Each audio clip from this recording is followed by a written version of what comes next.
Let me give you what I call a jet tour, okay? So be ready. Chapter 6 starts this overview of the end of days, and it goes from 6 to 19, and very rapidly we're going to go through what's going to happen, and then I'm going to show you the reason that God tells us this.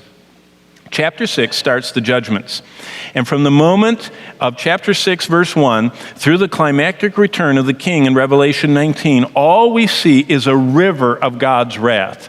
And it's kind of like, when it starts raining and raining and raining up in North Dakota, and the tributaries to the Mississippi and all of North Dakota, floods, and then it floods South Dakota, and then it meanders down, starts flooding Iowa, and then it just floods all the way to New Orleans. That's kind of like what the book of Revelation is. It just starts in chapter 6, but the river just keeps growing and flooding the earth. So what happens in chapter 6? Well, the Lord begins to unroll 7 seals. And it says in verse 1, when he opened one of the seals. Now, we already encountered this book in chapter 5, and it's a 7-sealed scroll. And people, they go, I wonder what that means. We don't have to wonder what that means. When was it written? It was written by John in the Roman Empire. So what did the people that got this letter think it meant? That's the first law of interpretation. What did God mean to the people he wrote it to? The 2 emperors that were sitting on the throne during the course of this time period, both we have existing today, their wills, where they bequeathed the control of the empire to their successors, to the ones they chose. Both of those emperors wrote and declared that for a will or a title deed or a disposition of authority and power to be official, it had to have 7 seals on it. And if you read Roman law, from the first century, a 7-sealed document was a picture of a title deed or of a will transferring the power.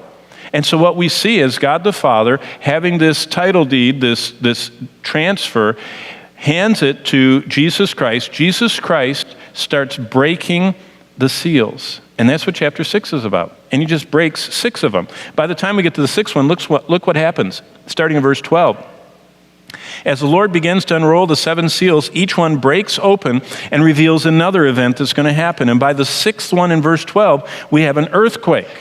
And what an earthquake. It's the most descriptive one I've read about. He opened the 6th seal, and behold, there was a great earthquake, and the sun became as black as sackcloth of hair. That's black. The moon became like blood. That's really red. The stars of the heaven fell to the earth like a fig tree drops its late figs. Can you imagine, you're out on a summer night, and all of a sudden one of the kids says, look, a shooting star. And everybody looks, and there isn't anymore. And they all just look, and there's, no more shooting stars. And so you look away. Can you imagine when the whole sky is looking like every one of those stars is falling to the earth, and meteor shower, whatever the Lord is doing here, the people think every star is falling out of the sky. And all of a sudden it says, in the midst of that verse 14, the sky recedes like a scroll. Now, most of us don't have scrolls around home, but my grandmother used to have scrolls covering her windows. And I remember they were these spring-loaded things that came down, and I was always the one that pulled it too far. And, and you're just trying your hardest to put the thing back up, and you're tugging and tugging and tugging, and just when she would come into the room, it would go just like that. That's the picture. See, it says of a scroll receding.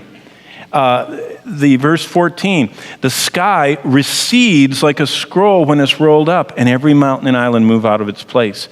Basically, God makes the earth shake, and as the whole earth is shaking, everything is coming loose in the sky, and the sky is rolling up like a scroll.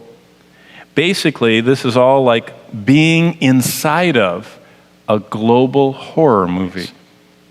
Well, how would you like to be in a global horror movie? Can you imagine that? Look at verse 15. The shaken inhabitants of the earth scream for the rocks and the mountains to fall and hide them. Look at the description. From the top, the kings of the earth, then the great men, then the rich men, then the commanders, the titans that are running everything, then the mighty men, and every slave and every free man. So the entire strata of society, top to bottom, totally hide themselves in caves and in rocks of the mountains. Why? They're asking the mountains and rocks, verse 16, to fall on us and hide us from the king, from the face of the king. So here you are in this global horror movie, and you're a shaken inhabitant screaming for the rocks to fall, and you're only at the last verse of the first of 15 chapters. That's only the first round of the tribulation.